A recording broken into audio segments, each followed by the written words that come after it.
aquí había una cofradía que estaba constituida por boticarios y médicos. Los santos Cosme y Damián eran farmacéuticos y médicos, y esta cofradía se fusionó con la Hermandad de la Misericordia. La Hermandad de la Misericordia, por lo tanto, asume aquellas reglas, se fusionan, y los santos Cosme y Damián pasan a ser cotitulares también de la Hermandad de la Misericordia, incrementando pues el culto que tiene esta hermandad ya a sus titulares, al Santísimo Sacramento, y como fiesta de segundo orden a los santos Cosme y Damián. Por eso estamos celebrando a estos santos que pasan desapercibidos, ¿verdad? Porque son santos raros, pero sin embargo son raros para nosotros, pero no para el martirologio romano. Es más, cuando vayamos a Roma, en el Foro de Roma hay una basílica maravillosa con unos grandes mosaicos donde están enterrados estos santos Cosme y Damián. Vosotros sabéis que del siglo I al siglo III, en la ciudad de Roma y en el imperio en general, hubo una gran persecución contra los cristianos, que fueron sucediéndose a lo largo de los distintos emperadores, hasta Constantino, que reconoce de una manera oficial el cristianismo en el imperio. Pues hasta el siglo III los cristianos eran perseguidos con distintas leyes por profesar una religión distinta a la del imperio, por vivir de una manera distinta y por tener una escala de valores distinta a la que el imperio imponía como un Estado fuerte, un Estado totalitario, en la figura del emperador.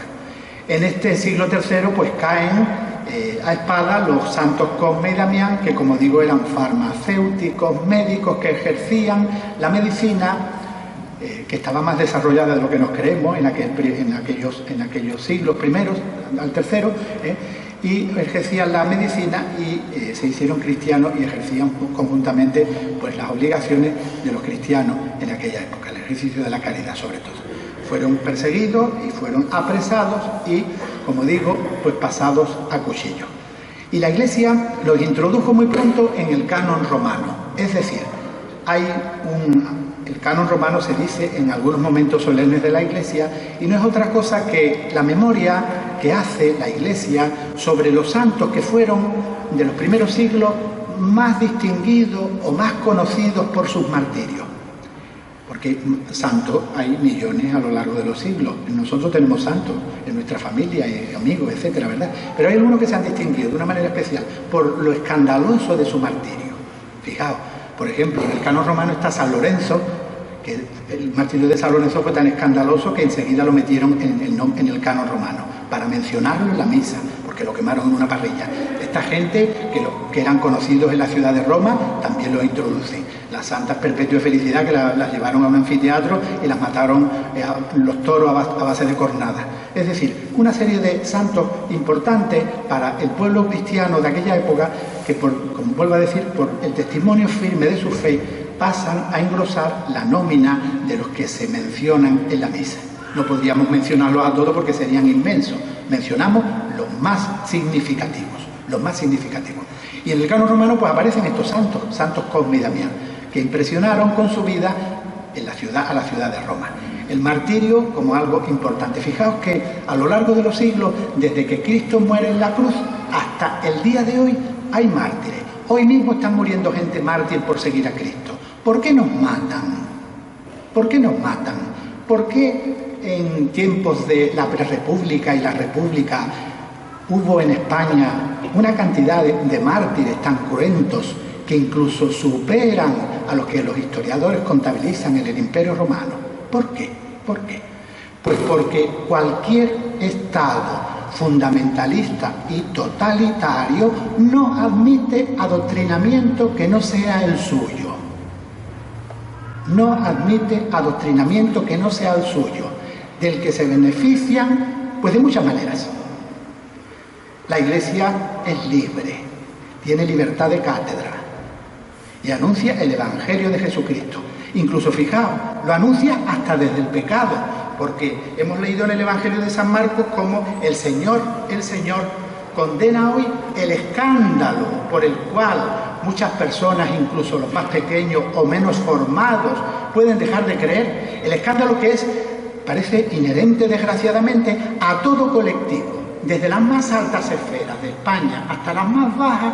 Si empezamos a rebuscar en todos los estamentos, en el político, en el eclesiástico, en todos, no vamos a mencionar, hay escándalo, porque donde hay personas, hay pecado y hay grandeza. Las personas son variadas, hay gente buena, gente mala, gente regular. Y el escándalo parece que es inherente muchas veces y trae consigo el pecado, el pecado. Pues bien, la Iglesia, aún así, venera, pone por encima de todo la sangre de los mártires. Y estos mártires que mueren simplemente por su estilo de vida. Si el Imperio Romano decía una doctrina concreta de adoración del emperador, etcétera, del imperio, con todos los valores que luego ya incluso los grandes regímenes totalitarios fueron asumiendo, pues la Iglesia decía: colaboramos haciendo el bien en el Estado, pero no podemos participar de algo que va contra los fundamentos de nuestra fe. Solamente reconocemos a un Dios que se encarna en Jesús y no en el emperador de Roma. Por lo tanto, no nos enfrentamos, pero no creemos en eso. Y así pues fueron perseguidos por su fe y por su pensamiento. Qué curioso que a lo largo de la historia de la humanidad, el pensar de una manera distinta a veces trae consigo la muerte. Fijaos, la muerte. El pensar de una manera distinta, hoy en día también,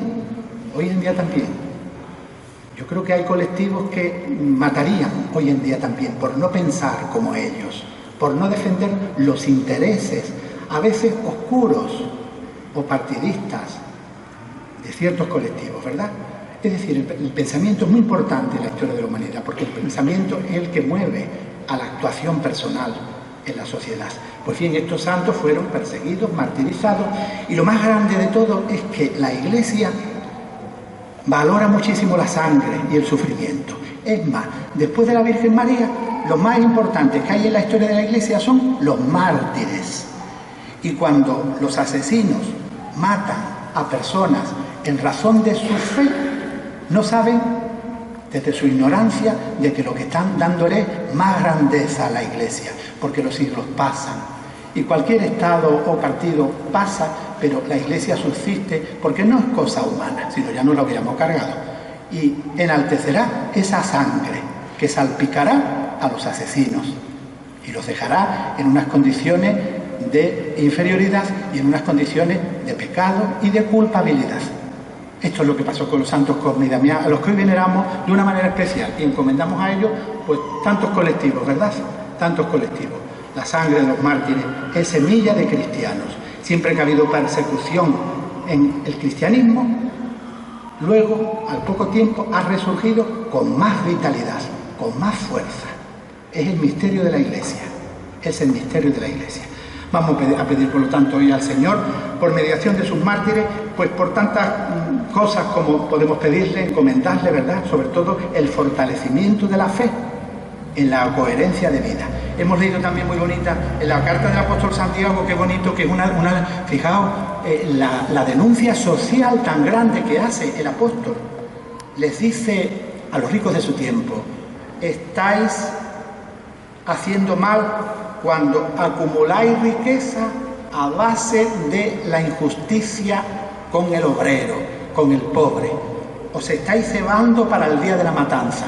Fijaos, esto se dice en el siglo I.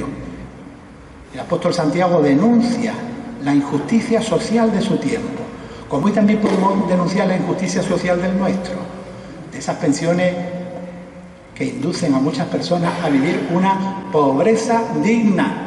Cuántas pensiones asquerosas después de haber estado trabajando tanto tiempo, que no dejan vivir a las personas con la dignidad necesaria.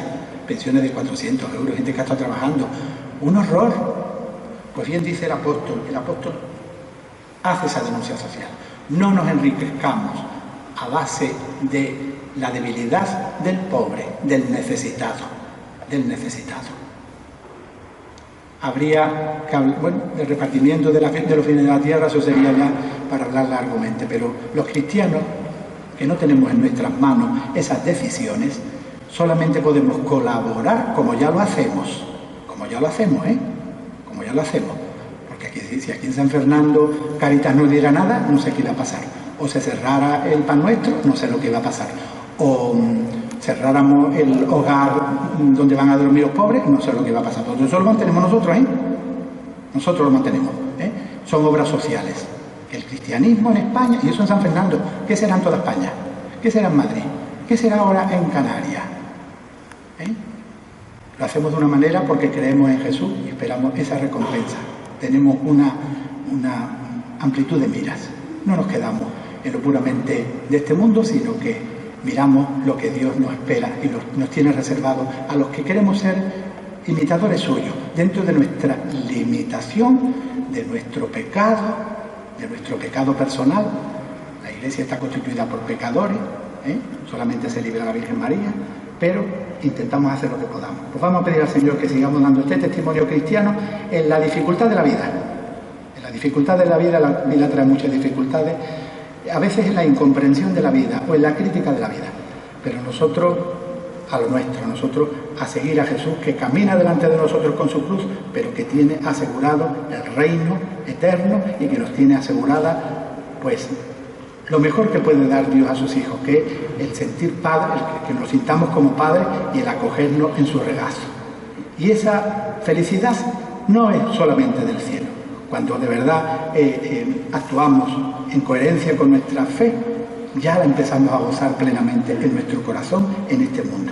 Creo en un solo Dios Padre Todopoderoso, Creador del cielo y de la tierra, su único Hijo, nuestro Señor, que fue concebido por obra y gracia del Espíritu Santo,